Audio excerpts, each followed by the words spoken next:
Picture a warm evening, sitting on a terrace. Three old friends are catching up, and inevitably, the conversation turns to the thing that is everywhere right now: artificial intelligence.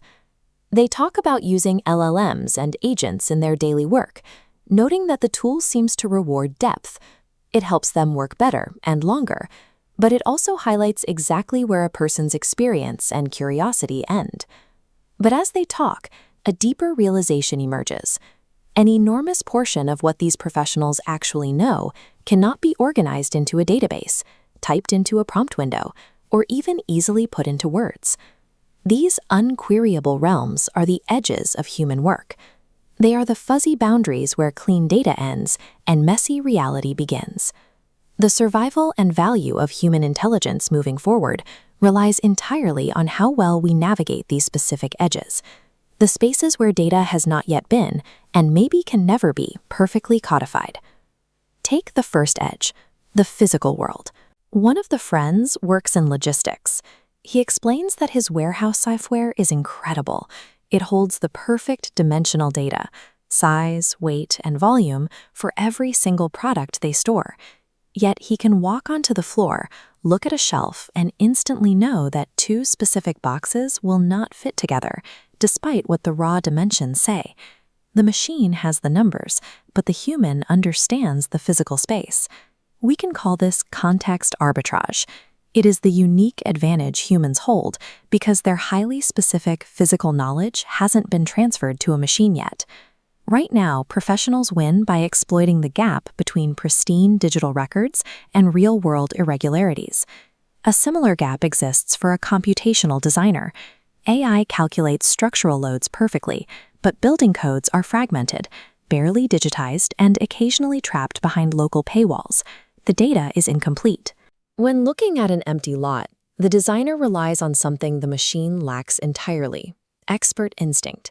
It is a bodily, earned certainty. He can look at a designed angle and immediately feel it is wrong, long before he can articulate the math to prove it. In structural engineering, the tolerance for error is zero. One hallucination means a floor collapses.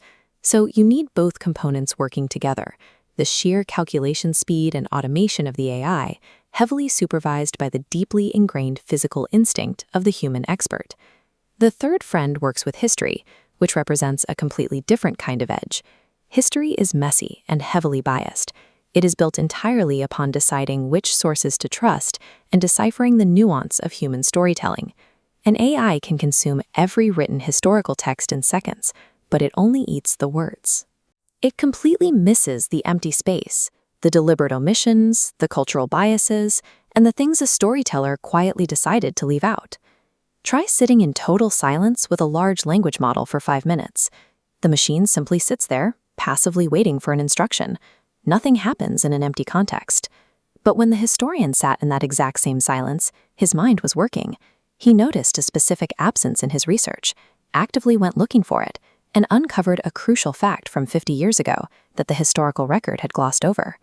Human context gathering is a complex, active process of reading the gaps between the sources. That makes historical context a Z-type problem, a challenge that AI simply cannot solve by processing a higher volume of words. Sitting quietly on the table, absorbing the conversation, is the smartphone in the historian's pocket. It is the fourth voice on the terrace. Let's look at this dynamic from its perspective. The machine has processed more logistics manuals than a human could read in 10 lifetimes. Yet it still cannot stand in a warehouse and feel that 2 boxes will not fit.